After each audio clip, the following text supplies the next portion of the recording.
मरने ही ते पाइए पूरन परमानंद। हों आया दूरों चल के मैं तकी तो शरणाए जियो। मैं आशा रखी चित में मेरा सबो दुख गवाए जियो। मैं आशा रखी चित में मेरा सबो दुख गवाए जियो। सतनाम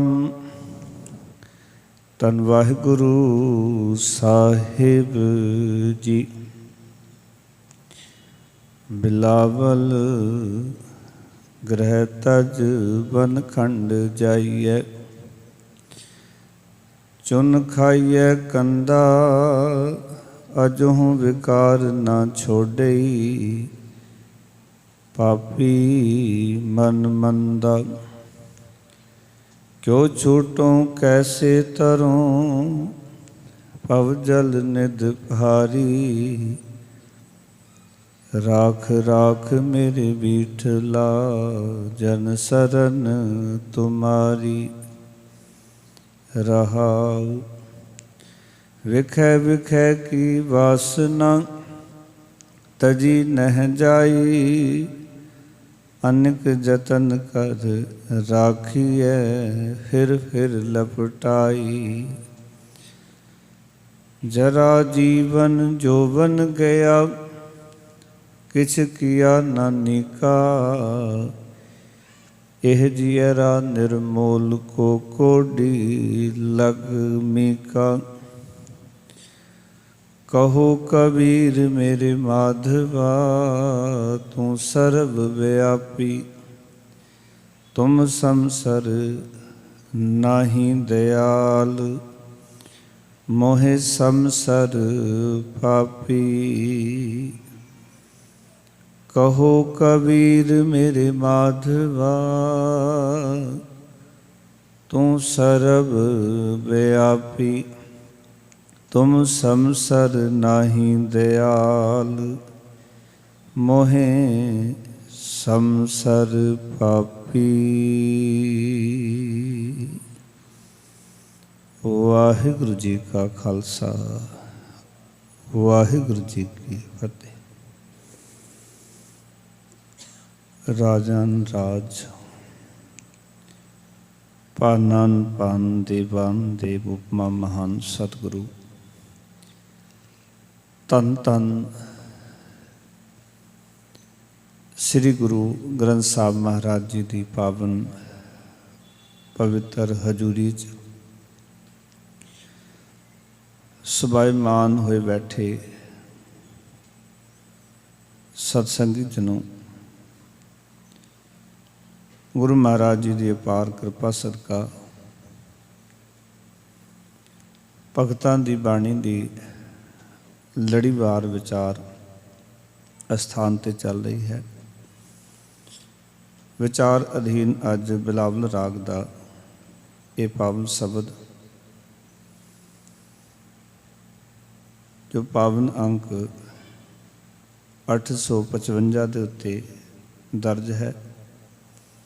भगत कबीर साहब जी का उच्चारण किया होया तीजा शब्द जिस राही भगत कबीर साहब जी शब्द राही साढ़े जीवन विच जिहड़े बंधन हैं उन्हां तों छुटकारे की गल कर रहे हैं। क्योंकि मनुख नूं जिहड़ी आज़ादी है वो भी कई किस्म की है। सो ये पावन शब्द की विचार करांगे। नाल अज आप संगतां दे नाल भारत वर्ष आज़ादी की 75वीं वर्षगंढ मना रहा है। यतन करेगा दास कि आपां एक वो दृश्य भी देखिए कि जिस आज़ादी दे विच सिखां दा की योगदान रहा, सिखां ने की योगदान पाया। ਕਿਉਂਕਿ ਜਿੰਨਾ ਚਿਰ ਸਾਨੂੰ ਇਹਨਾਂ ਗੱਲਾਂ ਦੀ ਸੋਝੀ ਨਹੀਂ ਤਾਂ ਅਸੀਂ ਧਰਮ ਦਾ ਸਹੀ ਜਿਹੜਾ ਫਲਸਫਾ ਹੈ ਉਹ ਆਪਣੇ ਜੀਵਨ ਵਿੱਚ ਧਾਰਨ ਨਹੀਂ ਕਰ ਸਕਦੇ। ਇਸ ਕਰਕੇ ਆਓ ਸਾਰੀਆਂ ਸੰਗਤਾਂ ਪਿਆਰ ਸਹਿਤ ਸਾਹਿਬਨ ਝੁਕਾਓ ਸੀਸ, ਗੁਰਫਤਿਹ ਦੀ ਸਾਂਝ ਕਰੋ, ਆਖੋ ਜੀ ਵਾਹਿਗੁਰੂ ਜੀ ਕਾ ਖਾਲਸਾ ਵਾਹਿਗੁਰੂ ਜੀ ਕੀ ਫਤਿਹ।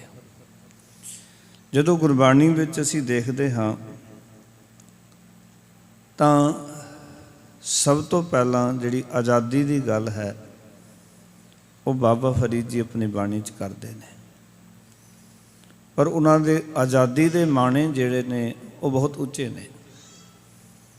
ਬਾਬਾ ਫਰੀਦ ਜੀ ਵਿਚਾਰ ਰੱਖਦੇ ਨੇ ਸਾਡੇ ਸਾਹਮਣੇ, ਫਰੀਦੈ ਬਾਰ ਪਰਾਇਆ ਵੈਸਨਾ ਸਾਈਂ ਮੁੰਡਿਆਂ ਨਾ ਦੇ, ਜੇ ਤੂੰ ਐਵੇਂ ਰਖਸੀ ਜਿਉ ਸਰੀਰੋ ਲੈ। ਭਗਤ ਬਾਬਾ ਸ਼ੇਖ ਫਰੀਦ ਜੀ ਕਹਿੰਦੇ ਨੇ ਕਿ ਹੇ ਮੇਰੇ ਪ੍ਰਭੂ, ਹੇ ਮੇਰੇ ਰੱਬ, ਕਿ ਮੈਨੂੰ ਦੂਜੇ ਦੇ ਬੂਹੇ 'ਤੇ ਬੈਠਣਾ ਨਾ ਪਵੇ, ਦੂਜੇ ਦੇ ਦਰ 'ਤੇ ਜਾਣਾ ਨਾ ਪਵੇ, ਔਰ ਜੇ ਕਿਤੇ ਮੈਨੂੰ ਦੂਜੇ ਦੇ ਦਰ 'ਤੇ ਜਾਣਾ ਪਵੇ ਤਾਂ ਇੱਕ ਕੰਮ ਕਰੀ ਕਿ ਉਸ ਬੂਹੇ ਤੋਂ ਜਾਣ ਤੋਂ ਪਹਿਲਾਂ, ਕਿਸੇ ਹੋਰ ਦਾ ਮੁਹਤਾਜ ਕਰਨ ਤੋਂ ਪਹਿਲਾਂ ਮੇਰੇ ਸਰੀਰ ਵਿੱਚੋਂ ਜਿੰਦ ਕੱਢ ਲੈ।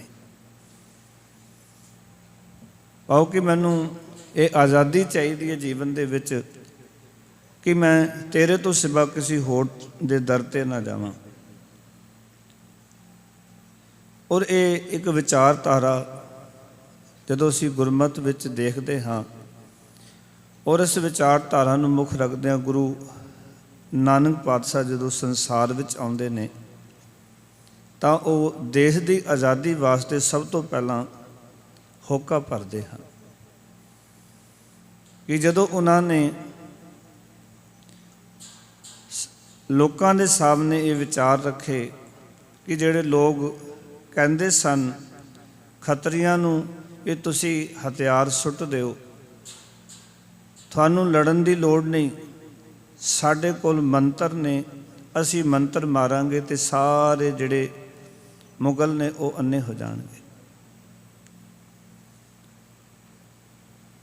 ਗੁਰੂ ਨਾਨਕ ਪਾਤਸ਼ਾਹ ਜੀ ਨੇ ਲੋਕਾਂ ਨੂੰ ਜਗਾਇਆ ਔਰ ਉਹਨਾਂ ਦੇ ਵਿਚਾਰ ਨੂੰ ਵੀ ਦੱਸਿਆ ਵੀ ਜਿਹੜੀ ਵਿਚਾਰ ਲੈ ਕੇ ਤੁਸੀਂ ਬੈਠੇ ਹੋ, ਉਹ ਜਿਨ੍ਹਾਂ ਦੇ ਭਰੋਸੇ ਤੁਸੀਂ ਜੰਗ ਛੱਡ ਬੈਠੇ, ਸੱਚ ਤਾਂ ਇਹ ਹੈ ਕਿ ਤੁਹਾਡੇ ਮੰਤਰਾਂ ਦੇ ਨਾਲ ਕਿਸੇ ਨੇ ਅੰਨੇ ਨਹੀਂ ਹੋ ਜਾਣਾ ਔਰ ਤੁਹਾਡੇ ਮੰਤਰਾਂ ਦੇ ਨਾਲ ਜੰਗ ਜਿੱਤੀ ਨਹੀਂ ਜਾ ਸਕਦੀ। ਔਰ ਗੁਰੂ ਨਾਨਕ ਪਾਤਸ਼ਾਹ ਜੀ ਨੇ ਇਨਕਲਾਬ ਦਾ ਨਾਰਾ ਲਾਇਆ ਕਿ ਤੁਹਾਡੀ ਜੋ ਵਿਚਾਰ ਹੈ ਉਸ ਨੂੰ ਮਾਰਨ ਨੇ ਕਿਹਾ, ਕਹਿੰਦੇ ਕੋਈ ਮੁਗਲ ਨਾ ਹੁਆ ਅੰਧਾ ਕਿਨੇ ਨਾ ਪਰਚਾ ਲਾਇਆ, ਕੋਈ ਵੀ ਮੁਗਲ ਜਿਹੜਾ ਅੰਨਾ ਨਹੀਂ ਹੋਇਆ, ਤੁਸੀਂ ਬੜੇ ਮੰਤਰ ਫੂਕੇ ਸਾਰਾ ਕੁਝ ਕੀਤਾ। ਔਰ ਗੁਰੂ ਸਾਹਿਬ ਜੀ ਨੇ ਉਸ ਵੇਲੇ ਜੋ ਮਹਾਰਾਜ ਦੇ ਸਿੱਖ ਸਨ, ਸ਼ਰਧਾਲੂ ਸਨ, ਉਹਨਾਂ ਨੂੰ ਪ੍ਰੇਰਿਤ ਕੀਤਾ ਬਾਬਰ ਦੇ ਨਾਲ ਮੁਕਾਬਲਾ ਕਰਨ ਵਾਸਤੇ। ਇਤਿਹਾਸਕਾਰ ਲਿਖਦੇ ਹਨ ਕਿ ਗੁਰੂ ਨਾਨਕ ਪਾਤਸ਼ਾਹ ਨੇ ਵੰਗਾਰਿਆ ਲੋਕਾਂ ਨੂੰ, ਕਹਿੰਦੇ ਨੇ ਖੁਰਾਸਾਨ ਖਸਮਾਨਾ ਕੀਆ, ਹਿੰਦੁਸਤਾਨ ਡਰਾਇਆ, ਆਪੇ ਦੋਸ ਨ ਦੇਈ ਕਰਤਾ, ਜਮਕਲ ਮੁਗਲ ਚੜਾਇਆ। ਕਹਿੰਦੇ ਮੁਗਲ ਚੜ੍ਹ ਕੇ ਆ ਰਹੇ ਨੇ, ਤੁਸੀਂ ਤਿਆਰ ਹੋ ਜਾਓ। ਔਰ ਉਸ ਬਾਬਰ ਦੇ ਮੁਕਾਬਲੇ ਜਿਤਨਾ, ਕਿਉਂਕਿ ਉਸ ਵੇਲੇ ਜਿਤਨੇ ਪ੍ਰਬੰਧ ਸਨ ਸਿੱਖਾਂ ਕੋਲ, ਗੁਰੂ ਕੇ ਪਿਆਰਿਆਂ ਕੋਲ, ਉਹਨਾਂ ਨੇ ਉਸ ਜੰਗ ਦੇ ਵਿੱਚ ਵੱਧ ਚੜ੍ਹ ਕੇ ਬਾਬਰ ਦਾ ਮੁਕਾਬਲਾ ਕੀਤਾ। ਪਰ ਜੋ ਸਿੱਖ ਜਿਹੜੇ ਨੇ ਉਸ ਜੰਗ ਦੇ ਵਿੱਚ ਬਹੁਤ ਸ਼ਹਾਦਤਾਂ ਪਾ ਗਏ। ਉਹਨਾਂ ਦੇ ਵਿੱਚੋਂ ਇੱਕ ਸਿੱਖ ਭਾਈ ਤਾਰੂ ਪੋਪਟ ਦਾ ਨਾਮ ਜੁੜਿਆ ਕਿ ਜਦੋਂ ਬਾਬਰ ਨੇ, ਕਿਉਂਕਿ ਗੋਲਾ ਬਰੂਦ ਸੀ ਉਹਦੇ ਕੋਲ, ਸਿੱਕਾ ਸੀ, ਜਦੋਂ ਉਸਨੇ ਤੋਪਾਂ ਦੇ ਗੋਲੇ ਛੱਡੇ ਅੱਗ ਲੱਗ ਗਈ। ਉਸ ਅੱਗ ਨੂੰ ਬੁਝਾਉਂਦਿਆਂ ਹੋਇਆਂ ਤਾਰੂ ਪੋਪਟ ਜਿਹੜਾ ਉਸ ਦੇ ਵਿੱਚ ਸ਼ਹੀਦ ਹੋ ਜਾਂਦਾ। ਪਹਿਲੀ ਸ਼ਹਾਦਤ ਦੇਸ਼ ਦੀ ਆਜ਼ਾਦੀ ਵਾਸਤੇ ਤਾਰੂ ਪੋਪਟ ਨੇ ਦਿੱਤੀ, ਗੁਰੂ ਨਾਨਕ ਪਾਤਸ਼ਾਹ ਦੇ ਸਿੱਖ ਨੇ। ਉੱਥੋਂ ਗੁਰੂ ਨਾਨਕ ਪਾਤਸ਼ਾਹ ਜੀ ਦਾ ਸਿਲਸਿਲਾ ਜਿਹੜਾ ਆਰੰਭ ਹੁੰਦਾ। ਅੱਜ ਜਦੋਂ ਆਪਾਂ ਆਜ਼ਾਦੀ ਦੀ ਗੱਲ ਕਰਦੇ ਨਾ, ਤੇ ਸਿੱਖਾਂ ਦਾ ਬਹੁਤ ਵੱਡਾ ਯੋਗਦਾਨ ਹੈ ਇਸ ਆਜ਼ਾਦੀ ਦੇ ਪਿੱਛੇ। ਇਹ ਗੱਲ ਵੱਖਰੀ ਕਿ ਸਿੱਖਾਂ ਨੂੰ ਸ਼ੁਰੂ ਤੋਂ ਹੀ ਨਕਾਰਿਆ ਗਿਆ, ਗੁਰੂ ਨਾਨਕ ਪਾਤਸ਼ਾਹ ਤੋਂ ਲੈ ਕੇ ਅੱਜ ਤੱਕ ਵਿਰੋਧ ਹੀ ਚੱਲਣਾ ਪੈ ਰਿਹਾ ਸਾਨੂੰ। ਪਰ ਜਿਤਨਾ ਦਰਦ ਸਿੱਖ ਕੌਮ ਦੇ ਵਿੱਚ ਇਸ ਧਰਤੀ ਵਾਸਤੇ ਹੈ, ਪਿਆਰ ਵਾਲਿਓ, ਕਿਸੇ ਵਿੱਚ ਉਹ ਦਰਦ ਨਹੀਂ। ਗੁਰੂ ਨਾਨਕ ਪਾਤਸ਼ਾਹ ਤੋਂ ਲੈ ਕੇ ਸਮਾਂ ਸਮਾਂ ਸਿਰ ਸਿੱਖ ਜਿਹੜੇ ਨੇ ਉਸ ਸਮੇਂ ਦੀ ਹਕੂਮਤ ਨੂੰ ਵੰਗਾਰਦੇ ਰਹੇ। ਚੌਥੇ ਪਾਤਸ਼ਾਹ ਦੇ ਉੱਤੇ 4 ਵਾਰੀ ਹਮਲੇ ਹੁੰਦੇ ਨੇ, ਚੜ੍ਹਾਈ ਹੁੰਦੀ ਹੈ, 4 ਜੰਗਾਂ ਹੁੰਦੀਆਂ।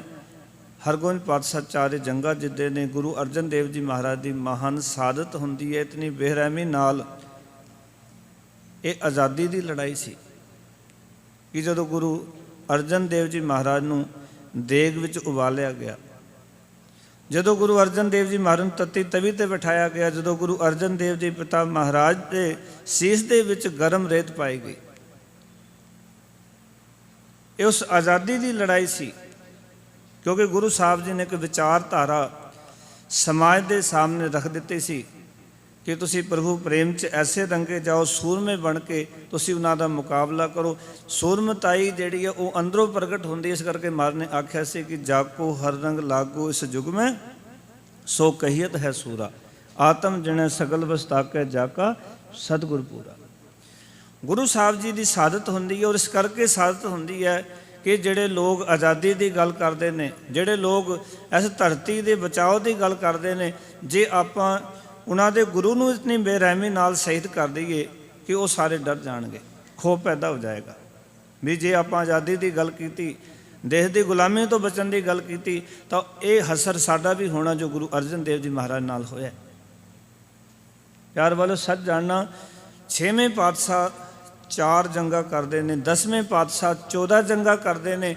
5000 ਤੋਂ ਵੱਧ ਸਿੱਖ ਜਿਹੜਾ ਹੈ ਹਕੂਮਤ ਦੀ ਜੜਾ ਪੁੱਟਣ ਲਈ ਸ਼ਹਾਦਤਾਂ ਗੁਰੂ 10ਵੇਂ ਪਾਤਸ਼ਾਹ ਦੇ ਵੇਲੇ 5000 ਤੋਂ ਵੱਧ ਸਿੱਖਾਂ ਨੇ ਸ਼ਹਾਦਤਾਂ ਦਿੱਤੀਆਂ ਇਸ ਆਜ਼ਾਦੀ ਦੇ ਲਈ।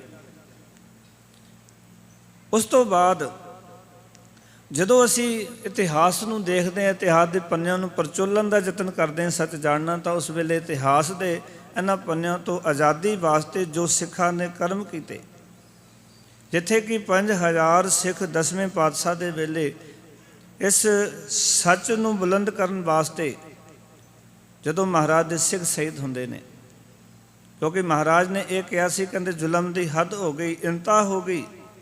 ਔਰ ਇਹ ਹੱਦ ਹੋਣ ਤੋਂ ਬਾਅਦ ਕਿ ਹੁਣ ਇਹ ਬਰਦਾਸ਼ਤ ਨਹੀਂ, ਤੁਹਾਡੀ ਜਿਹੜੀ ਗੁਲਾਮੀ ਹੈ, ਇਸ ਕਰਕੇ ਮੈਨੂੰ ਮਜਬੂਰ ਹੋ ਕੇ ਔਰੰਗਜ਼ੇਬ ਬਾਦਸ਼ਾਹ ਨੂੰ ਕਿਹਾ ਸੀ ਵੀ ਇੱਕ ਜਿਹੜੀ ਤਲਵਾਰ ਉਠਾਣੀ ਪਈ।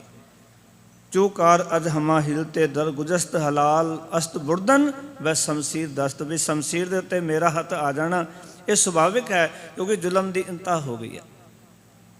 ਉਸ ਤੋਂ ਬਾਅਦ ਤੁਸੀਂ ਵੇਖੋ ਕਿ 25000 ਬਹਾਦਰ ਸ਼ਾਹ ਤੇ ਫਰਕਸਰ ਦੇ ਵੇਲੇ ਸਿੱਖ ਜਿਹੜੇ ਨੇ ਸ਼ਹੀਦ ਹੋਏ ਨੇ। ਔਰ ਜਦੋਂ ਮੀਰ ਮੰਨੂ ਦਾ ਸਮਾਂ ਆਇਆ, ਪਿਆਰ ਵਾਲਿਓ, ਉਸ ਵੇਲੇ ਤੇ ਸਿੱਖਾਂ ਨੇ ਗੱਲ ਆਮ ਪ੍ਰਚਲਿਤ ਕਰ ਦਿੱਤੀ ਸੀ ਕਿ ਮੰਨੂ ਅਸਾਡੀ ਦਾਤਰੀ, ਅਸੀਂ ਮੰਨੂ ਦੇ ਸੋਏ, ਜੋ ਜੋ ਮੰਨੂ ਵੜਦਾ ਸੀ ਦੂਨੇ ਚੋਨੇ ਹੋਏ।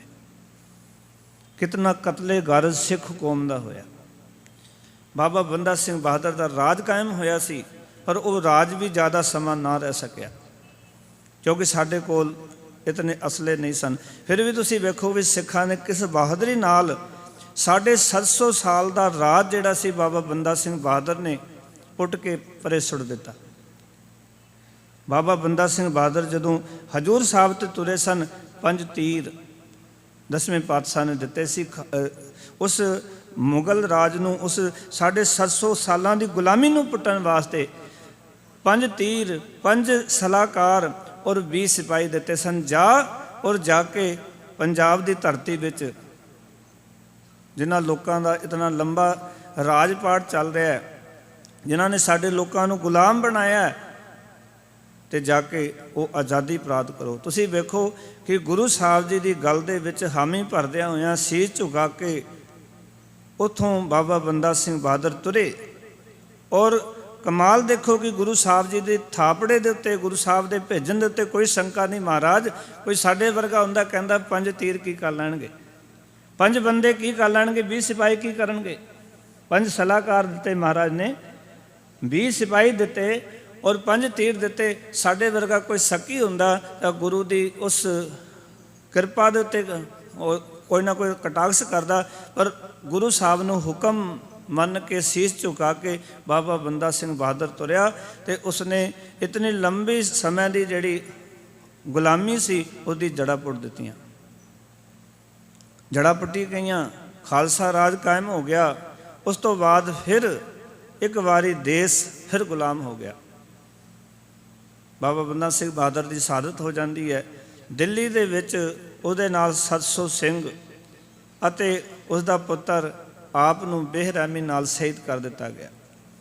ਇਹ ਉਹ ਸਭ ਆਜ਼ਾਦੀ ਦੇ ਪਰਵਾਨੇ ਨੇ ਅੱਜ ਜਿਨ੍ਹਾਂ ਨੂੰ ਸਿੱਖ ਕੌਮ ਭੁੱਲ ਕੇ ਬੈਠੀ ਹੋਈ ਹੈ। ਇਹ ਦੇਸ਼ ਨਾ ਹੁੰਦਾ ਜੇ ਪਿਤਾ ਦਸ਼ਮੇਸ਼ ਨਾ ਹੁੰਦਾ। ਨਾ कहूँ अब की ना कहूँ तब की, अगर ना होते गुरु गोबिंद सिंह तो सुन्नत होती सबकी। ਜਿਹੜੇ ਲੋਕ ਅੱਜ ਜਸ਼ਨ ਮਨਾ ਰਹੇ ਨੇ, ਮਾਫ ਕਰ ਦੇਣਾ, ਜੇ ਸਿੱਖ ਕੌਮ ਨਾ ਹੁੰਦੀ ਤੇ ਇੱਥੇ ਜਸ਼ਨ ਕਿਸੇ ਹੋਰ ਦੇ ਹੁੰਦੇ। ਇਹ ਜਸ਼ਨ ਕਦੀ ਨਹੀਂ ਸੀ ਹੋ ਸਕਦਾ ਇੱਥੇ। ਜਿਹੜੇ ਕਿ ਜਿਨ੍ਹਾਂ ਨੇ ਸਭ ਤੋਂ ਵੱਧ ਕੁਰਬਾਨੀਆਂ ਤੇ ਸ਼ਹਾਦਤਾਂ ਦਿੱਤੀਆਂ ਪਿਆਰ ਵਾਲਿਓ, ਅੱਜ ਉਹਨਾਂ ਨੂੰ ਨੀਵਾਂ ਵਿਖਾਇਆ ਜਾ ਰਿਹਾ, ਥਾਂ ਥਾਂ ਤੇ ਸ਼ਰਮਸਾਰ ਕੀਤਾ ਜਾ ਰਿਹਾ। ਉਹਨਾਂ ਦੇ ਕਕਾਰ ਜਿਹੜੇ ਨੇ ਲਾਏ ਜਾ ਰਹੇ ਨੇ। ਉਹਨਾਂ ਦੇ ਬੱਚਿਆਂ ਨੂੰ ਕਕਾਰ ਪਾ ਕੇ ਪਰਚਾ ਪੇਪਰ ਦੇਣ ਦੀ ਇਜਾਜ਼ਤ ਨਹੀਂ ਮਿਲ ਰਹੀ। 25,000 ਬਹਾਦਰ ਸ਼ਾਹ ਫਰੇਕਸਰ ਦੇ ਵੇਲੇ ਸਿੱਖ ਕੌਮ ਨੇ ਸ਼ਹਾਦਤਾਂ ਦਿੱਤੀਆਂ ਇਸ ਦੇਸ਼ ਦੀ ਆਜ਼ਾਦੀ ਵਾਸਤੇ। ਮੁਗਲ ਰਾਜ ਦੇ ਵਿੱਚ ਤਾਂ ਇਤਨੀਆਂ ਸ਼ਹਾਦਤਾਂ ਹੋਈਆਂ, ਵੱਡਾ ਘੱਲੂਕਾਰਾ, ਛੋਟਾ ਘੱਲੂਕਾਰਾ, ਜਿਹਦੀ ਕੋਈ ਗਿਣਤੀ ਨਹੀਂ। ਛੋਟੇ ਘੱਲੂਕਾਰੇ ਵਿੱਚ 10,000 ਤੋਂ 15,000 ਤੋਂ ਵੱਧ ਸਿੱਖ ਸ਼ਹੀਦ ਨੇ। ਵੱਡੇ ਘੱਲੂਕਾਰੇ ਦੇ ਵਿੱਚ 50,000 ਤੋਂ ਵੱਧ ਸਿੱਖਾਂ ਨੇ ਸ਼ਹਾਦਤਾਂ ਦਿੱਤੀਆਂ। ਸਿੱਖਾਂ ਨੇ, ਬੀਬੀਆਂ ਨੇ, ਬੱਚਿਆਂ ਨੇ। ਔਰ ਤੁਸੀਂ ਵੇਖੋ ਕਿ ਸਾਡੀ 12 ਮਿਸਲਾਂ ਬਣ ਗਈਆਂ। 12 ਮਿਸਲਾਂ ਨੇ ਉਹਨਾਂ ਦੇ ਰਾਜ ਨੂੰ ਪੁੱਟ ਦਿੱਤਾ। ਮਹਾਰਾਜਾ ਰਣਜੀਤ ਸਿੰਘ ਦਾ ਰਾਜ ਆਇਆ। ਔਰ ਤੁਸੀਂ ਵੇਖੋ ਕਿ ਐਸਾ ਰਾਜ ਜਿਹਦੀ ਅੱਜ ਵੀ ਚਰਚਾ ਕੀਤੀ ਜਾਂਦੀ ਹੈ। ਮਹਾਰਾਜਾ ਰਣਜੀਤ ਸਿੰਘ ਵਰਗਾ ਰਾਜ ਨਾ ਕਦੀ ਪਹਿਲਾਂ ਆਇਆ, ਨਾ ਅੱਜ ਆਣਾ। ਅੱਜ ਤੁਸੀਂ ਵੇਖੋ ਕਿ ਅੱਜ ਤੁਸੀਂ ਆਪਣੀ ਬਹੂ ਬੇਟੀਆਂ, ਸਾਡੀਆਂ ਧੀਆਂ ਕਿਤੇ ਬਾਜ਼ਾਰ ਵਿੱਚ ਸੋਨਾ ਪਾ ਕੇ ਨਿਕਲ ਜਾਣ ਤਾਂ ਕੀ ਹੁੰਦਾ ਹੈ ਕਿ ਉੱਥੇ ਬਾਜ਼ਾਰ ਦੇ ਵਿੱਚ ਉਹਨਾਂ ਦੀ ਚੈਨੀ, ਉਹਨਾਂ ਦੇ ਜਿਹੜੇ ਗਹਿਣੇ ਨੇ ਉਤਰਵਾ ਲਏ ਜਾਂਦੇ ਨੇ। ਨਸ਼ੇੜੀ ਲੋਕ, ਚੋਰੀਆਂ ਕਰਨ ਵਾਲੇ ਲੋਕ, ਲੁੱਟਣ ਵਾਲੇ ਲੋਕ ਅੱਜ ਥਾਂ ਥਾਂ 'ਤੇ ਪ੍ਰਦਰਸ਼ਨ ਕਰੀ। ਮਹਾਰਾਜਾ ਰਣਜੀਤ ਸਿੰਘ ਦਾ ਰਾਜ ਸੀ। ਤੁਸੀਂ ਵੇਖੋ ਉਸ ਰਾਜ ਦੇ ਵਿੱਚ ਸਿੱਖ ਨੂੰ ਤੇ ਕੀ, ਕਿਸੇ ਗੈਰ ਸਿੱਖ ਨੂੰ ਵੀ ਇੱਕ ਵੀ ਫਾਂਸੀ ਨਹੀਂ। ਉੱਥੇ ਕਿਸੇ ਗੈਰ ਸਿੱਖ ਨੂੰ ਵੀ ਕੋਈ ਫਾਂਸੀ ਨਹੀਂ ਦਿੱਤੀ ਗਈ। ਔਰ ਉਹ ਰਾਜ ਸੀ ਕਿ ਜਦੋਂ ਕੁੱਤੇ ਦੇ ਗਲੇ ਵਿੱਚ ਕੰਠੀ ਪਾ ਕੇ ਛੱਡ ਦਿੱਤਾ ਜਾਂਦਾ ਸੀ, ਔਰ ਕਿਸੇ ਦੀ ਜ਼ਰੂਰਤ ਨਹੀਂ ਸੀ ਕਿ ਉਸ ਕੁੱਤੇ ਦੇ ਗਲੇ ਵਿੱਚੋਂ ਕੋਈ ਕੰਠੀ ਉਤਾਰ ਸਕੇ ਸੋਨੇ ਦੀ। ਤੇ ਅੱਜ ਸਰੇਆਮ ਗੁਰਦੁਆਰਿਆਂ ਦੇ ਅੱਗੇ ਕਿੰਨੀ ਵਾਰੀ ਘਟਨਾ ਵਾਪਰ ਚੁੱਕੀ ਹੈ। ਸਰੇਆਮ ਬਾਜ਼ਾਰਾਂ ਵਿੱਚ, ਮਾਰਕੀਟਾਂ ਵਿੱਚ ਤੁਸੀਂ ਅੱਜ ਸੋਨਾ ਪਾ ਕੇ ਨਹੀਂ ਨਿਕਲ ਸਕਦੇ। ਇਹਨੂੰ ਆਜ਼ਾਦੀ ਨਹੀਂ ਕਹਿੰਦੇ। ਅਸੀਂ ਲੋਕ ਸੋਚੀਏ ਨਾ ਵੀ ਇਹ ਆਜ਼ਾਦੀ ਨਹੀਂ ਹੈ। ਆਜ਼ਾਦੀ ਸੀ ਮਹਾਰਾਜਾ ਰਣਜੀਤ ਸਿੰਘ ਦੇ ਰਾਜ ਵਿੱਚ, ਜਦੋਂ ਕੁੱਤੇ ਨੂੰ ਵੀ ਕੋਈ ਕੰਠੀ ਪਾ ਕੇ ਤੋੜ ਦਿੰਦਾ ਸੀ, ਕਿਸੇ ਜ਼ਰੂਰਤ ਨਹੀਂ ਸੀ ਹੁੰਦੀ ਵੀ ਕੋਈ ਕੰਠੀ ਲਾ ਲਵੇ। ਐਸਾ ਰਾਜ ਮਹਾਰਾਜਾ ਰਣਜੀਤ ਸਿੰਘ ਦਾ ਰਾਜ ਰਿਹਾ। ਉਸ ਤੋਂ ਬਾਅਦ ਮਹਾਰਾਜਾ ਰਣਜੀਤ ਸਿੰਘ ਦਾ ਰਾਜ ਚਲਾ ਗਿਆ। ਔਰ ਤੁਸੀਂ ਵੇਖੋ ਕਿ ਅੰਗਰੇਜ਼ਾਂ ਨੇ ਉਸ ਤੋਂ ਪਹਿਲਾਂ ਹੀ, ਕਿਉਂਕਿ 1608 ਵਿੱਚ ਪਹਿਲੀ ਵਾਰ ਅੰਗਰੇਜ਼ ਜਿਹੜੇ ਨੇ ਈਸਟ ਇੰਡੀਆ ਕੰਪਨੀ ਦੇ ਰੂਪ ਦੇ ਵਿੱਚ ਭਾਰਤ ਆ ਚੁੱਕੇ ਨੇ 1608 ਦੇ ਵਿੱਚ। ਔਰ ਉਹਨਾਂ ਨੇ ਪੂਰਬ ਵਾਲੇ ਪਾਸੇ, ਕਲਕੱਤੇ ਵਾਲੇ ਪਾਸਿਓਂ ਆਪਣੇ ਰਾਜ ਦੀਆਂ ਨੀਹਾਂ ਰੱਖਣੀਆਂ ਸ਼ੁਰੂ ਕਰ ਦਿੱਤੀਆਂ ਸਨ। ਔਰ ਸਭ ਤੋਂ ਲਾਸਟ ਦੇ ਵਿੱਚ ਉਹ ਪੰਜਾਬ ਦੀ ਧਰਤੀ 'ਤੇ ਪਹੁੰਚਦੇ ਹੈ। 10 ਫਰਵਰੀ 1846 ਦੇ ਵਿੱਚ ਸਭਰਾਵਾਂ ਦੇ ਮੈਦਾਨ ਤੱਕ ਅੰਗਰੇਜ਼ਾਂ ਦੀ ਫੌਜ ਚਲੀ ਜਾਂਦੀ ਹੈ। ਤੁਹਾਡਾ ਬੁੱਢਾ ਜਰਨੈਲ ਸ਼ਾਮ ਸਿੰਘ ਅਟਾਰੀ, ਉਹ ਘਰੋਂ ਤੁਰਦਾ ਹੈ ਕਿ ਮੈਂ ਸਭਰਾਵਾਂ ਦੀ ਜੰਗ ਦੇ ਵਿੱਚ ਜਾਵਾਂਗਾ ਅਤੇ ਸਿੱਖੀ ਦੇ ਇਸ ਬਾਗਡੋਰ ਨੂੰ, ਦੇਸ਼ ਦੀ ਆਜ਼ਾਦੀ ਲਈ ਮੈਂ ਜੰਗ ਕਰਾਂਗਾ। ਔਰ ਜਦੋਂ ਸ਼ਾਮ ਸਿੰਘ ਅਟਾਰੀ ਤੁਰਨ ਲੱਗਿਆ ਨਾ, ਉਹ ਚਲਾ ਗਿਆ, ਸਿੱਖ ਇਕੱਠੇ ਕੀਤੇ, ਸਭਰਾਵਾਂ ਦੀ ਜੰਗ ਹੋਈ, ਜਿਸ ਦੇ ਵਿੱਚ ਇੱਕ ਪਾਸੇ ਅੰਗਰੇਜ਼ਾਂ ਕੋਲ ਨਵੇਂ ਹਥਿਆਰ ਨੇ, ਗੋਲਾ ਬਾਰੂਦ ਹੈ, ਸਿੱਕੇ ਨੇ, ਉਹਨਾਂ ਕੋਲ ਉਹ ਚੀਜ਼ਾਂ ਨੇ, ਨਵੀਂ ਟੈਕਨੋਲੋਜੀ। ਔਰ ਸਿੱਖ ਕੌਮ ਜਿਹੜੀ ਉਹਨਾਂ ਦਾ ਮੁਕਾਬਲਾ ਕਰਨ ਵਾਸਤੇ ਸਭਰਾਵਾਂ ਦੇ ਮੈਦਾਨ ਵਿੱਚ ਗਈ, ਉਹਨਾਂ ਸਿੱਖਾਂ ਦੇ ਕੋਲ ਪਿਆਰ ਵਾਲਿਓ ਸੱਚ ਜਾਣਨਾ ਕੇਵਲ ਕਿਰਪਾਨਾਂ ਨੇ। ਇੱਕ ਪਾਸੇ ਗੋਲੀਆਂ, ਇੱਕ ਪਾਸੇ ਕਿਰਪਾਨਾਂ। ਸ਼ਾਮ ਸਿੰਘ ਅਟਾਰੀ ਦੇ 80 ਤੋਂ ਵੱਧ ਫੱਟ ਸਨ, ਤਾਂ ਵੀ ਜੰਗ ਲੜਦਾ ਰਿਹਾ। ਉੱਥੇ ਸਿੱਖਾਂ ਨੇ ਇੱਕ ਸਲਾਹ ਕੀਤੀ ਸ਼ਾਮ ਸਿੰਘ ਅਟਾਰੀ ਦੀ ਅਗਵਾਈ ਦੇ ਵਿੱਚ ਕਿ ਇਹ ਤੋਹਫਾ ਚਲਾ ਰਹੇ ਨੇ, ਅਸੀਂ 10-10 ਸਿੱਖ ਜੁੜ ਕੇ, ਇਕੱਠੇ ਹੋ ਕੇ, ਔਰ ਉਹਨਾਂ ਤੋਹਫਾਂ ਦੇ ਸਾਹਮਣੇ ਚਲਾਂਗੇ, ਗੋਲੇ ਨਾਲ ਉਹ ਸਾਨੂੰ ਉਡਾਣਗੇ, ਉਹਦੇ ਵਿੱਚ ਇੱਕ ਜਾਂ ਦੋ ਸਿੱਖ ਵੀ ਬਚ ਗਿਆ ਤੇ ਜਿਹੜਾ ਤੋਪਚੀ ਉਹਦੀ ਫਿਰ ਖੈਰ ਨਹੀਂ, ਅਸੀਂ ਉਹਨੂੰ ਮਾਰ ਮੁਕਾਵਾਂਗੇ। ਉੱਥੇ ਸ਼ਾਮ ਸਿੰਘ ਅਟਾਰੀ ਸ਼ਹਾਦਤ ਪਾ ਗਿਆ। ਬਹੁਤ ਸਿੰਘ ਜਿਹੜੇ ਲੜਨ ਗਏ ਸ਼ਹਾਦਤਾਂ ਪਾ ਕੇ ਦੇਸ਼ ਦੇ ਕਿ ਸਾਡਾ ਦੇਸ਼ ਗੁਲਾਮ ਨਾ ਹੋਏ, ਅੰਗਰੇਜ਼ ਜਿਹੜਾ ਹੈ ਉਹ ਪੰਜਾਬ ਦੀ ਧਰਤੀ ਤੇ ਕਬਜ਼ਾ ਨਾ ਕਰ ਸਕਣ, ਕਿਉਂਕਿ ਬਾਕੀ ਦੇਸ਼ ਦੇ ਲੋਕਾਂ ਨੇ ਤੇ ਹਥਿਆਰ ਸੁੱਟ ਦਿੱਤੇ ਸਨ। ਸਾਰੇ ਦੇਸ਼ ਵਿੱਚ ਅੰਗਰੇਜ਼ਾਂ ਦਾ ਰਾਜ ਆ ਚੁੱਕਿਆ ਸੀ, ਕੇਵਲ ਪੰਜਾਬ ਇੱਕ ਐਸਾ ਕੀਤਾ ਸੀ ਜਿੱਥੇ ਸਭ ਤੋਂ ਬਾਅਦ ਦੇ ਵਿੱਚ ਰਾਜ ਆਇਆ। ਲੋਕਾਂ ਨੇ ਆਪਣੀਆਂ ਸ਼ਹਾਦਤਾਂ ਦਿੱਤੀਆਂ। ਔਰ ਤੁਸੀਂ ਵੇਖੋ ਜਿੱਦਾਂ ਸ਼ਾਮ ਸਿੰਘ ਅਟਾਰੀ ਚੱਲਿਆ ਸੀ, ਹਰ ਵਾਰ ਜਦੋਂ ਵੀ ਘਰੋਂ ਤੁਰਨਾ ਨਾ ਤਾਂ ਸ਼ਾਮ ਸਿੰਘ ਅਟਾਰੀ ਨੇ ਆਪਣੀ ਕਿਰਪਾਨ ਨੂੰ ਲੈ ਕੇ ਜਾਣਾ, ਤਾਂ ਕਿਰਪਾਨ ਮਿਆਨ ਸਹਿਤ ਲੈ ਕੇ ਜਾਂਦਾ ਸੀ। ਅੱਜ ਮਿਆਨ ਘਰ ਛੱਡ ਦਿੱਤੀ। ਪਤਨੀ ਨੇ ਗੱਲ ਪੁੱਛੀ ਸੀ ਵੀ ਸਰਦਾਰ ਜੀ ਇੱਕ ਗੱਲ ਦੱਸੋ ਵੀ ਅੱਜ ਮਿਆਨ ਇੱਥੇ ਕਿਉਂ, ਕੱਲੀ ਤਲਵਾਰ ਲੈ ਕੇ ਚੱਲੇ ਹੋ, ਨੰਗੀ ਕਿਰਪਾਨ? ਕਹਿੰਦੇ ਗੱਲ ਇਹ ਹੈ ਕਿ ਜੇ ਮੈਂ ਉੱਥੇ ਜਾ ਕੇ ਜੰਗ ਲੜਾਂਗਾ, ਜੇ ਅਸੀਂ ਫਤਿਹ ਪ੍ਰਾਪਤ ਕਰ ਲਈ ਤਾਂ ਇਹ ਕਿਰਪਾਨ ਮੁੜ ਕੇ ਇਸ ਮਿਆਨ ਵਿੱਚ ਪਾ ਦੇਵਾਂਗਾ। ਜੇ ਮੈਂ ਹੋ ਗਿਆ ਸ਼ਹੀਦ ਤੇ ਇਹ ਜਿਹੜਾ ਕਿਰਪਾਨ ਦਾ ਕਬਰ ਹੈ ਇਹ ਲੋਕਾਂ ਨੂੰ ਦੱਸੇਗਾ ਕਿ ਤੁਹਾਡਾ ਫਰਜ਼ ਹੈ ਕਿ ਆਜ਼ਾਦੀ ਲੈ ਕੇ ਤੇ ਕਿਰਪਾਨ ਇਸ ਦੇ ਵਿੱਚ ਪਾਣੀ ਹੈ। ਇਹ ਸਾਰੇ ਨੌਜਵਾਨਾਂ ਦਾ ਫਰਜ਼ ਹੈ, ਤੁਹਾਡੇ ਸਾਰਿਆਂ ਦਾ ਫਰਜ਼ ਹੈ। ਜੇ ਮੈਂ ਆ ਗਿਆ ਵਾਪਸ ਤੇ ਕਿਰਪਾਨ ਇਸ ਦੇ ਵਿੱਚ ਪਾਵਾਂਗਾ, ਜੇ ਨਹੀਂ ਆਇਆ ਤੇ ਇਹ ਕਿਰਪਾਨ ਦਾ ਜਿਹੜਾ ਕਬਰ ਹੈ ਇਹ ਲੋਕਾਂ ਨੂੰ ਸੁਚੇਤ ਕਰੇਗਾ ਵੀ ਤੁਸੀਂ ਜਿੱਤ ਦੀ ਕਿਰਪਾਨ ਇਸ ਦੇ ਵਿੱਚ ਪਾਣੀ ਹੈ। ਮੈਂ ਇਸ ਕਰਕੇ ਛੱਡ ਕੇ ਚੱਲਿਆ। ਜਦੋਂ ਪਤਨੀ ਨੇ ਗੱਲ ਕੀਤੀ ਨਾ ਵੀ ਤੁਸੀਂ ਛੱਡ ਕੇ ਕਿਉਂ ਜਾ ਰਹੇ ਹੋ, ਕਹਿਣ ਲੱਗੇ ਗੱਲ ਇਹ ਹੈ, ਉਸ ਸਭਰਾਵਾਂ ਦੀ ਜੰਗ ਦੇ ਅੰਦਰ ਪਿਆਰ ਵਾਲਿਓ ਸੱਚ ਜਾਣਨਾ, ਜਦੋਂ ਸਿੱਖ ਸ਼ਹੀਦ ਹੋ ਗਏ, ਕਿਉਂਕਿ ਸਿੱਖਾਂ ਕੋਲ ਕੇਵਲ ਕਿਰਪਾਨ ਸੀ, ਉਹਨਾਂ ਕੋਲ ਤੋਹਫਾ ਸਨ, ਗੋਲੇ ਸਨ, ਉਹਨਾਂ ਕੋਲ ਨਵੇਂ ਹਥਿਆਰ ਸਨ ਅੰਗਰੇਜ਼ਾਂ ਕੋਲ। ਸਿੱਖ ਸਾਰੇ ਸ਼ਹੀਦ ਹੋ ਗਏ, ਤੋਹਫਾ ਨਾਲ ਸਿੱਖਾਂ ਨੂੰ ਉਡਾ ਦਿੱਤਾ ਗਿਆ। ਇੱਕ ਸਿੱਖ ਸੀ ਜਿਸ ਸਿੱਖ ਦੀ ਸੱਜੀ ਲੱਤ ਸਰੀਰ ਨਾਲੋਂ ਜੁਦਾ ਹੋ ਚੁੱਕੀ ਸੀ ਗੋਲੇ ਨਾਲ, ਖੱਬਾ ਹੱਥ ਜਿਹੜਾ ਜੁਦਾ ਹੋ ਚੁੱਕਿਆ ਸੀ, ਪਰ ਉਹਦੇ ਸੱਜੇ ਹੱਥ ਵਿੱਚ ਕਿਰਪਾਨ ਫੜੀ ਹੋਈ ਸੀ। ਉਹਨੂੰ ਜਾ ਕੇ ਜਦੋਂ ਹਲੂਣਾ ਮਾਰਿਆ ਨਾ ਤੇ ਅਜੇ ਉਹ ਜਿਉਂਦਾ ਸੀ। ਉਸ ਨੂੰ ਕਿਹਾ ਇਹ ਕਿਰਪਾਨ ਛੱਡ ਦੇ, ਅਸੀਂ ਤੇਰਾ ਇਲਾਜ ਕਰਾਂਗੇ। ਉਹ ਆਖਣ ਲੱਗੇ ਇਹ ਕਿਰਪਾਨ ਉਨਾ ਚਿਰ ਨਹੀਂ ਛੱਡਣੀ ਜਿੰਨਾ ਚਿਰ ਖਾਲਸਾ ਪੰਥ ਮੈਨੂੰ ਹੁਕਮ ਨਹੀਂ ਕਰ ਦਿੰਦਾ ਵੀ ਕਿਰਪਾਨ ਛੱਡ ਦੇ। ਇੱਕ ਲੱਤ ਨਹੀਂ ਸਰੀਰ ਨਾਲ, ਇੱਕ ਹੱਥ ਨਹੀਂ ਹੈ, ਤੋਹਫ ਨਾਲ ਉੜ ਚੁੱਕਿਆ ਹੈ, ਸੱਜੇ ਹੱਥ ਵਿੱਚ ਕਿਰਪਾਨ ਫੜੀ ਹੋਈ ਹੈ, ਅਜੇ ਜਾਨ ਹੈ। ਕਹਿੰਦੇ ਤੇਰਾ ਇਲਾਜ ਕਰਾਂਗੇ, ਟ੍ਰੀਟਮੈਂਟ ਕਰਾਂਗੇ। ਡਰਦੇ ਸਨ ਅੰਗਰੇਜ਼, ਕਹਿੰਦੇ ਕਿਰਪਾਨ ਛੱਡ ਦੇ। ਕਹਿੰਦੇ ਜਿੰਨਾ ਚਿਰ ਖਾਲਸਾ ਪੰਥ ਹੁਕਮ ਨਹੀਂ ਕਰ ਦਿੰਦਾ ਉਨਾ ਚਿਰ ਮੈਂ ਇਹ ਕਿਰਪਾਨ ਨਹੀਂ ਛੱਡ ਸਕਦਾ। ਜਦੋਂ ਖਾਲਸਾ ਪੰਥ ਆਖੇਗਾ, ਮੈਨੂੰ ਹੁਕਮ ਕਰੇਗਾ, ਮੈਂ ਤਾਂ ਕਿਰਪਾਨ। ਉਹ ਜੁਰਤ ਸੀ ਸਾਡੇ ਬਜ਼ੁਰਗਾਂ ਦੇ ਅੰਦਰ। ਪਿਆਰ ਵਾਲਿਓ ਅੰਗਰੇਜ਼ਾਂ ਦਾ ਰਾਜ ਆ ਗਿਆ, ਪਰ ਸਿੱਖ ਕੌਮ ਇੱਕ ਐਸੀ ਕੌਮ ਸੀ ਜਿਹੜੇ ਕਿ ਸਿੱਖ ਅੰਗਰੇਜ਼ ਰਾਜ ਆਉਣ ਤੋਂ ਬਾਅਦ, ਸਿੱਖ ਰਾਜ ਜਾਣ ਤੋਂ ਬਾਅਦ ਇੱਕ ਦਿਨ ਵੀ ਚੈਨ ਨਾਲ ਨਹੀਂ ਬੈਠੇ। ਉਹਨਾਂ ਨੂੰ ਇਹ ਗੁਲਾਮੀ ਬਿਲਕੁਲ ਵੀ ਪ੍ਰਵਾਨ ਨਹੀਂ ਸੀ। ਹਰ ਰੋਜ਼ ਕੋਈ ਨਾ ਕੋਈ ਵਿਉਂਤਬੰਦੀ ਕਰਦੇ, ਹਰ ਰੋਜ਼ ਕੋਈ ਨਾ ਕੋਈ ਯਤਨ ਕਰਦੇ ਵੀ ਕਿਸੇ ਢੰਗ ਦੇ ਨਾਲ ਅੰਗਰੇਜ਼ਾਂ ਦਾ ਰਾਜ ਪੁੱਟ ਦਈਏ ਸੀ। ਔਰ ਤੁਸੀਂ ਵੇਖੋ ਕਿ ਉਹਨਾਂ ਦਿਨਾਂ ਵਿੱਚ ਜਦੋਂ ਹਕੂਮਤ ਨੇ ਸਿੱਖਾਂ ਦੇ ਉੱਤੇ ਸਖਤੀਆਂ ਕੀਤੀਆਂ, ਪਰ ਸਿੱਖ ਫਿਰ ਵੀ ਆਪਣੇ ਜੀਵਨ ਨੂੰ ਕੁਰਬਾਨ ਕਰਦੇ ਰਹੇ। ਕਿਤਨੇ ਛੋਟੀ ਛੋਟੀਆਂ ਐਸੀਆਂ ਘਟਨਾ ਵਾਪਰਦੀਆਂ ਜਦੋਂ ਕਿ ਉੱਥੇ ਸ਼ਹਾਦਤਾਂ ਹੁੰਦੀਆਂ। ਦੇਸ਼ ਦੀ ਆਜ਼ਾਦੀ ਵਾਸਤੇ ਸਿੰਘ ਅੱਗੇ ਵੱਧਦੇ ਨੇ। ਦੇਖੋ ਤੁਸੀਂ ਕਿਤੇ ਸਿੱਖ ਦੀ ਦੇਸ਼ ਦੀ ਆਜ਼ਾਦੀ ਵਾਸਤੇ ਅੱਜ ਅਸੀਂ ਜਸ਼ਨ ਮਨਾ ਰਹੇ ਹਾਂ, ਕਿਤੇ ਸਿੱਖਾਂ ਦਾ ਇਤਿਹਾਸ ਪੜ੍ਹਿਆ ਹੁੰਦਾ ਤਾਂ ਅੱਜ ਸਾਡਾ ਸਿੱਧਾ ਹੁੰਦਾ ਉਹਨਾਂ ਨੂੰ। ਤੇ ਜੇ ਅਸੀਂ ਉਹਨਾਂ ਤੋਂ ਕੁਰਬਾਨ ਜਾਂਦੇ ਤੇ ਅੱਜ ਜਿਹੜੇ ਸਿੱਖ ਕੈਦੀ ਜੇਲ੍ਹਾਂ 'ਚ ਬੈਠੇ ਨੇ, ਅੱਜ ਦੀ ਸਰਕਾਰ ਉਹਨਾਂ ਨੂੰ ਕਹਿੰਦੀ ਅਸੀਂ ਰਿਹਾ ਕਰਦੇ ਹਾਂ ਉਹਨਾਂ ਨੂੰ, ਕਿਉਂਕਿ ਸਿੱਖਾਂ ਦਾ ਯੋਗਦਾਨ ਇਸ ਦੇਸ਼ ਦੀ ਆਜ਼ਾਦੀ ਵਿੱਚ, ਉਹਨਾਂ ਤੋਂ ਬਿਨਾਂ ਸਾਡਾ ਕੋਈ ਦੇਸ਼ ਦੇ ਵਿੱਚ ਆਜ਼ਾਦ ਸਾਡਾ ਕੋਈ ਸੁਪਨਾ ਹੀ ਨਹੀਂ ਸੀ। 121 ਸਪੂਤ ਦੇਸ਼ ਦੇ ਫਾਂਸੀ ਤੇ ਚੜ੍ਹਾਏ ਅੰਗਰੇਜ਼ਾਂ ਨੇ। ਤੁਹਾਨੂੰ ਫਖਰ ਹੋਣਾ ਚਾਹੀਦਾ ਹੈ ਕਿ ਉਹਨਾਂ ਵਿੱਚ 93 ਸਿੱਖ ਸਨ ਦੇਸ਼ ਦੀ ਆਜ਼ਾਦੀ ਵਾਸਤੇ। ਔਰ ਤੁਸੀਂ ਵੇਖੋ 2646 ਉਮਰ ਕੈਦ ਹੋਈ, ਜਿਹਦੇ ਵਿੱਚ 147 ਸਿੱਖ ਸਨ ਜਿਨ੍ਹਾਂ ਨੇ ਉਮਰ ਕੈਦ ਭੋਗੀ। ਕਾਲੇ ਪਾਣੀ ਦੀ ਸਜ਼ਾਵਾਂ ਹੋਈਆਂ, ਸਿੱਖਾਂ ਨੇ ਸਭ ਤੋਂ ਵੱਧ ਕਾਲੇ ਪਾਣੀ ਦੀਆਂ ਸਜ਼ਾਵਾਂ ਭੋਗੀਆਂ ਪਿਆਰ ਵਾਲਿਓ।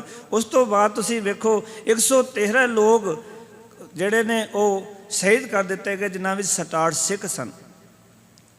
ਔਰ ਵਜਵਜ ਘਾਟ ਦਾ ਇਹ ਕਾਂਡ ਹੈ ਜਿੱਥੇ 113 ਲੋਕ ਜਿਹੜੇ ਨੇ ਅੰਗਰੇਜ਼ਾਂ ਨੇ ਇਹਨਾਂ ਨੂੰ ਸਿੱਧੀਆਂ ਗੋਲੀਆਂ ਮਾਰ ਦਿੱਤੀਆਂ, ਇਹਨਾਂ ਨੂੰ ਸ਼ਹੀਦ ਕਰ ਦਿੱਤਾ। ਇਹਨਾਂ ਵਿੱਚ ਸਟਾਰ ਸਿੰਘ ਸਨ। ਜਲਿਆਂਵਾਲੇ ਬਾਗ ਦੇ ਵਿੱਚ 1300 ਬੰਦਿਆਂ ਨੂੰ ਸਿੱਧੀਆਂ ਗੋਲੀਆਂ ਵੱਜੀਆਂ, ਜਿਹਦੇ ਵਿੱਚ 799 ਸਿੱਖ ਸਨ ਜਿਨ੍ਹਾਂ ਨੇ ਸ਼ਹਾਦਤਾਂ ਦਿੱਤੀਆਂ ਉਸ ਵੇਲੇ ਆਜ਼ਾਦੀ ਦੇ ਵਾਸਤੇ।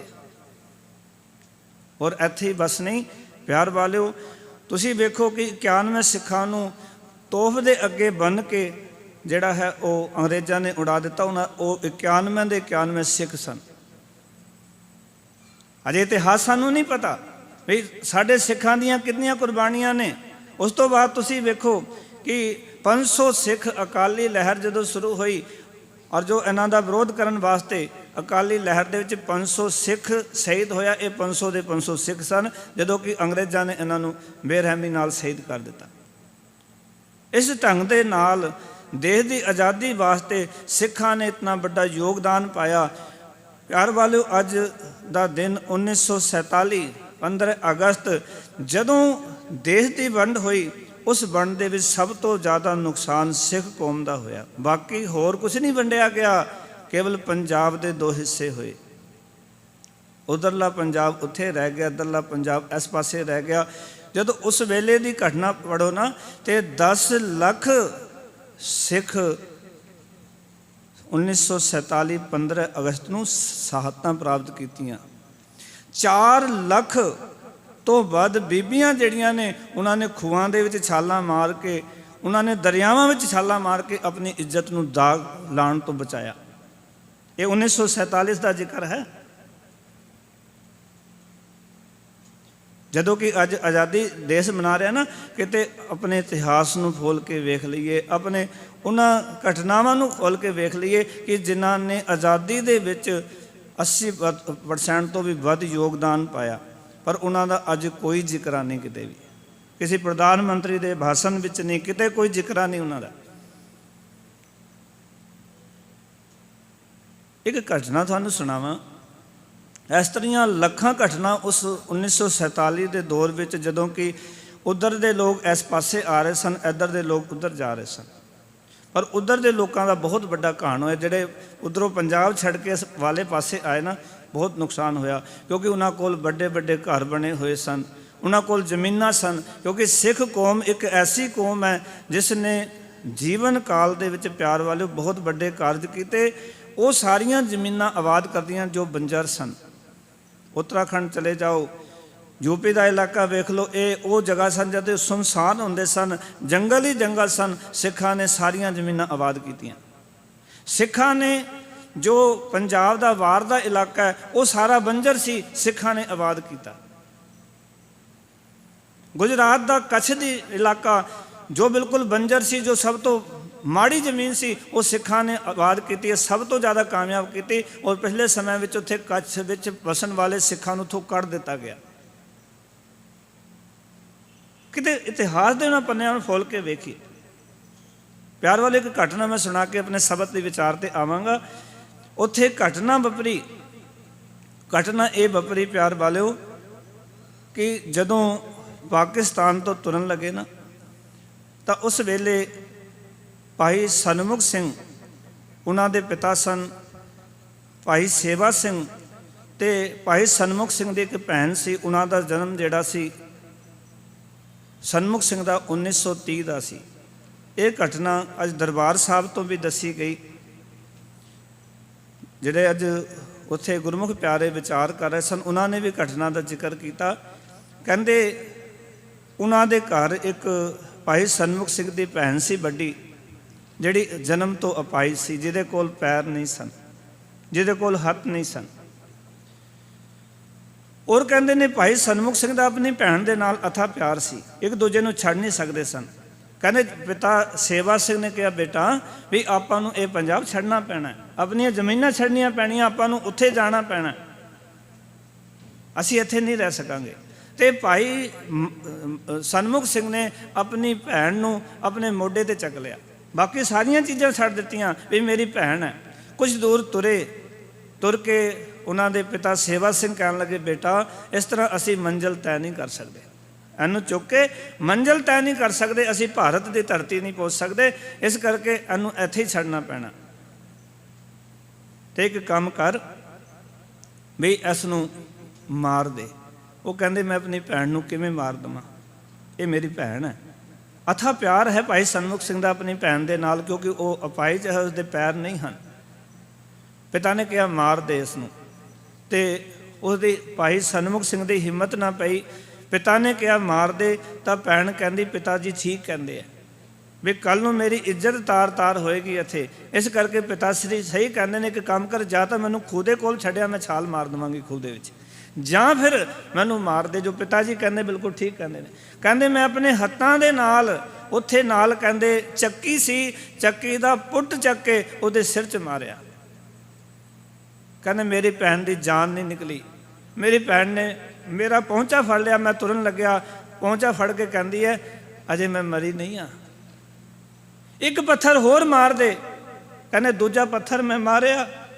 ਕਹਿੰਦੇ ਮੇਰੀ ਭੈਣ ਜਿਹੜੀ ਸੀ ਕਹਿੰਦੇ ਉਹ ਉੱਥੇ ਮਰ ਗਈ, ਤੇ ਅਸੀਂ ਉਸ ਪੰਜਾਬ ਨੂੰ ਛੱਡ ਕੇ ਇੱਧਰ ਆ ਗਏ। ਤੁਸੀਂ ਸੱਚ ਜਾਣਿਓ, ਉਹ ਲੁਧਿਆਣਾ ਵਿੱਚ ਰਹਿੰਦੇ ਸਨ ਪਰਿਵਾਰ, ਔਰ ਉਹਨਾਂ ਦੀ ਡੈਥ 2010 ਵਿੱਚ ਹੋਈ ਹੈ ਭਾਈ ਸਨਮੁਖ ਸਿੰਘ ਦੀ। ਕਹਿੰਦੇ 60 ਸਾਲ ਆਪਣੀ ਭੈਣ ਦੇ ਗਮ ਦੇ ਵਿੱਚ ਕਿਸੇ ਨਾਲ ਗੱਲ ਨਹੀਂ ਕੀਤੀ ਉਹਨਾਂ ਨੇ।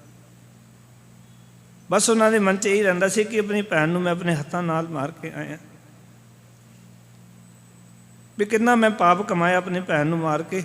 ਕਹਿੰਦੇ 60 ਸਾਲ ਤੱਕ ਕਹਿੰਦੇ ਇਹ ਘਟਨਾ ਸਾਨੂੰ ਵੀ ਨਹੀਂ ਸੀ ਪਤਾ। ਉਹਨਾਂ ਕਹਿੰਦੇ ਪਿਤਾ ਜੀ ਜ਼ਿੰਦਗੀ 'ਚ ਇੱਥੇ ਆ ਕੇ ਬੜੀਆਂ ਖੁਸ਼ੀਆਂ ਆਈਆਂ, ਉਹਨਾਂ ਦਾ ਵਿਆਹ ਹੋਇਆ ਇੱਥੇ ਆ ਕੇ, 3 ਪੁੱਤਰ ਹੋਏ, ਅਸੀਂ 3 ਪੁੱਤਰ ਹਾਂ। ਅੱਜ ਵੀ ਉਹ ਪਰਿਵਾਰ ਲੁਧਿਆਣੇ ਵਿੱਚ ਰਹਿੰਦਾ ਹੈ, ਕੀ ਨਾਮ ਹੈ, ਦੁਕਾਨਦਾਰੀ ਕਰਦੇ ਨੇ। ਤੇ ਪਿਆਰ ਵਾਲਿਓ ਸੱਚ ਜਾਣਨਾ ਕਿ ਉਸ ਵੇਲੇ ਉਹਨਾਂ ਦੇ ਪਿਤਾ ਚੁੱਪ ਰਹਿੰਦੇ ਸਨ। ਪੁੱਤਰਾਂ ਨੇ ਪੁੱਛਿਆ ਵੀ ਪਿਤਾ ਜੀ ਤੁਸੀਂ ਕਿਸੇ ਨਾਲ ਗੱਲ ਨਹੀਂ ਕਰਦੇ, ਬੋਲਦੇ ਨਹੀਂ, ਇਤਨੇ ਸਾਲ ਹੋ ਗਏ ਕਦੀ ਬੋਲਦਿਆਂ ਨਹੀਂ ਸੁਣਿਆ, ਕਿਸੇ ਨਾਲ ਗੱਲ ਕਰਦਿਆਂ ਨਹੀਂ ਸੁਣਿਆ, ਵੀ ਗੱਲ ਕੀ ਹੈ। ਭਾਈ ਕਿਉਂਕਿ ਸੇਵਾ ਸਿੰਘ ਤਾਂ ਸਮਾਂ ਪਾ ਕੇ ਅਕਾਲ ਚਲਾਣਾ ਕਰ ਗਏ ਸਨ, ਤੇ ਜਿਹੜੇ ਭਾਈ ਸਨਮੁਖ ਸਨ ਜਿਨ੍ਹਾਂ ਦੀ ਭੈਣ ਸੀ, ਉਹਨਾਂ ਦੇ ਜਿਹੜੇ 3 ਬੱਚੇ ਸਨ ਅੱਗੇ, ਉਹ ਪੁੱਛਦੇ ਨੇ ਪਿਤਾ ਸੀ ਤੁਸੀਂ ਗੱਲ ਕਿਉਂ ਨਹੀਂ ਕਰਦੇ। ਤੇ ਫਿਰ ਉਹਨਾਂ ਨੇ ਇਹ ਗੱਲ ਦੱਸੀ। ਕਹਿੰਦੇ ਜਦੋਂ ਪਾਕਿਸਤਾਨ ਦਾ ਤੇ ਬਟਵਾਰਾ ਹੋਇਆ, 15 ਅਗਸਤ ਦੇ ਜਸ਼ਨ ਮਨਾਉਣ ਵਾਲੇ ਉਹ ਇੱਕ ਘਟਨਾ ਸਿਰਫ ਮੈਂ ਸੁਣਾ ਰਿਹਾ ਤੁਹਾਡੇ ਨਾਲ, ਐਸੀਆਂ ਲੱਖਾਂ ਘਟਨਾਵਾਂ ਉੱਥੇ ਵਾਪਰੀਆਂ ਨੇ। 4 ਲੱਖ ਤੋਂ ਵੱਧ ਬੀਬੀਆਂ ਨੇ ਛਾਲਾਂ ਖੂਹਾਂ 'ਚ ਮਾਰੀਆਂ ਨੇ ਤੇ ਦਰਿਆਵਾਂ ਵਿੱਚ ਮਾਰੀਆਂ ਨੇ, ਵੀ ਸਾਡੀ ਇੱਜ਼ਤ ਨੂੰ ਕੋਈ ਤਾਰ ਤਾਰ ਨਾ ਕਰ ਦੇਵੇ। ਕਿਉਂਕਿ ਇੱਜ਼ਤ ਤਾਰ ਤਾਰ ਹੋਈ, ਉਹਨਾਂ ਨਾਲ ਬਲਤਕਾਰ ਹੋਏ, ਬੜਾ ਕੁਝ ਹੋਇਆ ਪਿਆਰ ਵਾਲਿਓ। ਪਰ ਜਿਹੜੀਆਂ ਸਿੰਘਣੀਆਂ ਸਨ, ਉਹਨਾਂ ਨੇ ਆਪਣੀ ਇੱਜ਼ਤ ਬਚਾਉਣ ਵਾਸਤੇ ਉਹਨਾਂ ਨੇ ਆਪਣੀ ਜਾਨਾਂ ਦੀਆਂ ਕੁਰਬਾਨੀਆਂ ਦਿੱਤੀਆਂ। 10 ਲੱਖ ਸਿੱਖ ਜਿਹੜੇ ਨੇ ਉਸ ਵੇਲੇ ਇਸ ਦੇ ਵਿੱਚ ਸ਼ਹਾਦਤਾਂ ਪ੍ਰਾਪਤ ਕੀਤੀਆਂ। ਫਿਰ ਜੋ ਕਹਿੰਦੇ ਆਪਣੇ ਬੱਚਿਆਂ ਨੂੰ ਉਹ ਘਟਨਾ ਸੁਣਾਈ। ਕਹਿੰਦੇ ਇਸ ਕਰਕੇ ਮੈਂ ਚੁੱਪ ਰਹਿਣਾ। ਜਦੋਂ ਉਹਨਾਂ ਦਾ ਆਖਰੀ ਵਕਤ ਸੀ ਨਾ, ਜਦੋਂ ਉਹਨਾਂ ਨੇ ਜਾਣਾ ਸੀ ਸੰਸਾਰ ਤੋਂ 2010 ਦੇ ਨੇੜੇ ਤੇੜੇ, ਕਹਿੰਦੇ ਘਟਨਾ ਅਸਲ ਵਿੱਚ ਮੈਨੂੰ ਇੱਕੋ ਹੀ ਗੱਲ ਚੁੱਭਦੀ ਹੈ ਕਿ ਮੈਂ ਆਪਣੀ ਭੈਣ ਨੂੰ ਆਪਣੇ ਹੱਥੋਂ ਮਾਰ ਕੇ ਆਇਆ, ਜਿਹੜੀ ਅਪਾਹਜ ਸੀ, ਜਿਹੜੀ ਤੁਰ ਨਹੀਂ ਸੀ ਸਕਦੀ। ਔਰ ਜੋ ਤੁਸੀਂ ਵੇਖੋ, ਜਦੋਂ ਦੂਜਾ ਪੱਥਰ ਮਾਰਿਆ, ਕਹਿੰਦੇ ਮੇਰੇ ਪੈਰਾਂ ਥੱਲੇ ਜ਼ਮੀਨ ਨਿਕਲ ਗਈ। ਜਦੋਂ ਮੇਰੀ ਭੈਣ ਨੇ ਪਹੁੰਚਾ ਖਿੱਚ ਕੇ ਮੇਰਾ ਕਿਹਾ ਵੀਰਾ ਅਜੇ ਮੇਰੇ ਪ੍ਰਾਣ ਨਹੀਂ ਨਿਕਲੇ। ਇਹ ਉਹ 1947 ਦੇ ਦਹਾਕੇ ਵਿੱਚ ਜੋ ਅੱਜ ਅਸੀਂ ਆਜ਼ਾਦੀ ਮਨਾ ਰਹੇ ਨਾ, ਇਤਨਾ ਕੁਛ ਕਹਾਣ ਹੋਇਆ ਸਾਡੇ ਨਾਲ, ਮਨੁੱਖਤਾ ਦੇ ਨਾਲ, ਲੋਕਾਂ ਦੇ ਨਾਲ। ਉਸ ਦੇ ਵਿੱਚ ਹਿੰਦੂ ਵੀਰ ਵੀ ਸਨ, ਉਹਦੇ ਵਿੱਚ ਸਿੱਖ ਵੀ ਸਨ, ਜਿਨ੍ਹਾਂ ਨੇ ਇਤਨਾ ਵੱਡਾ ਸੰਤਾਪ ਝੱਲਿਆ 1947 ਵਿੱਚ, ਜਿਹੜੇ ਪੰਜਾਬ 'ਚ ਰਹਿੰਦੇ ਸੀ ਔਰ ਜਿਹੜੇ ਇਸ ਪਾਸੇ ਆਏ। ਇਹ ਘਟਨਾ ਮੈਂ ਤੁਹਾਡੇ ਨਾਲ ਤਾਂ ਸਾਂਝੀਆਂ ਕੀਤੀਆਂ ਕਿ ਸਾਨੂੰ ਆਪਣਾ ਗੌਰਵਮਈ ਜਿਹੜਾ ਇਤਿਹਾਸ ਹੈ ਉਹ ਸਾਨੂੰ ਚੇਤੇ ਹੋਣਾ ਚਾਹੀਦਾ। ਹੁਣ ਮੈਂ ਆਪਣੇ ਸ਼ਬਦ ਦੇ ਵਿਚਾਰ ਤੇ ਆਵਾਂ।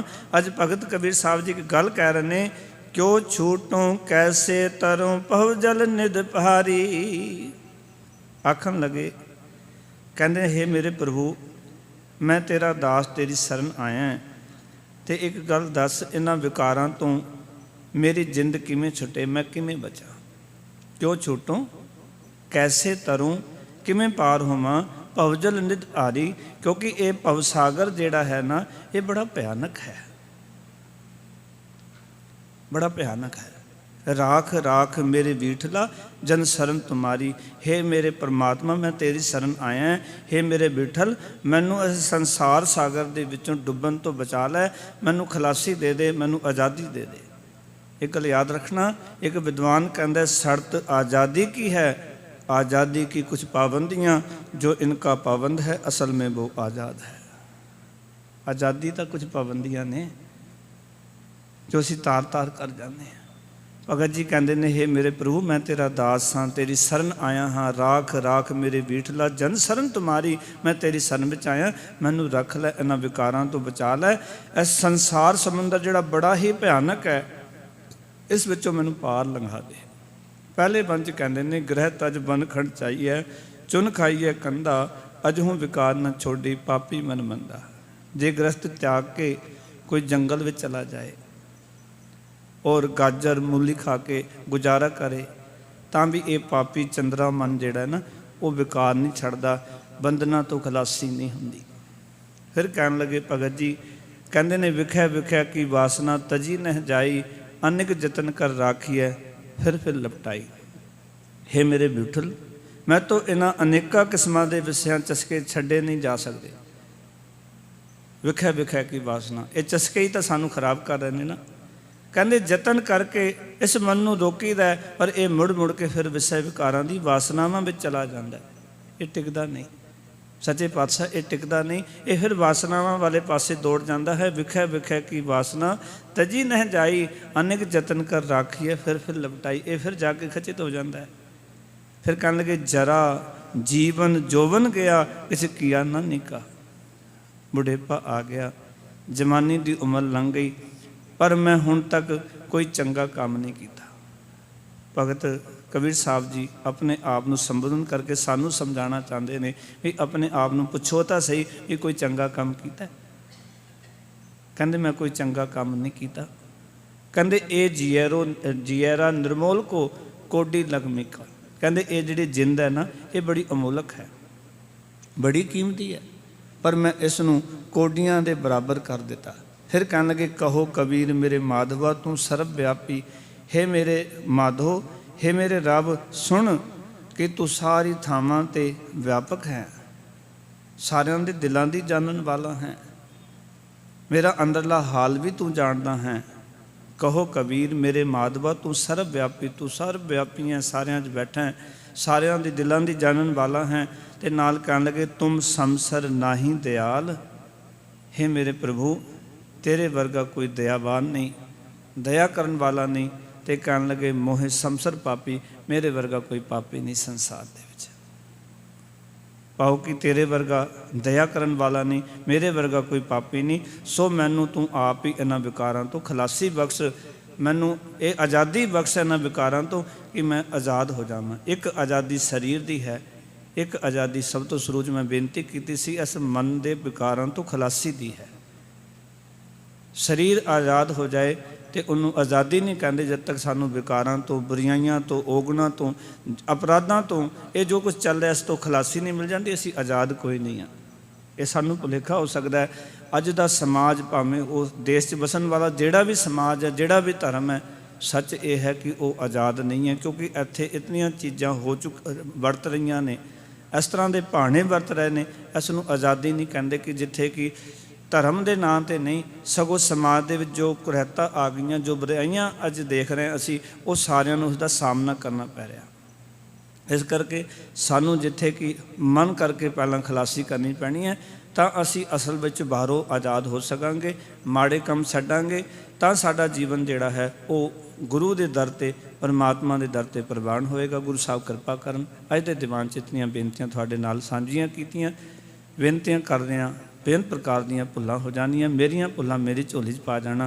गुरु के बचन जो गुरु इतिहास ते सिख इतिहास आप जी नाल साझा कीता है, जो घटनावां तुहाडे नाल साझीआं कीतियां, साझीआं करदे एक नहीं अनेका गलतियां हो जानियां ने। आप गुरु रूप साध संगत बख्शनहार है, बख्श लैना अपना निमाणा जिहा वीर जान के, मेरियां भुल्लां मेरी झोली च पा जाना।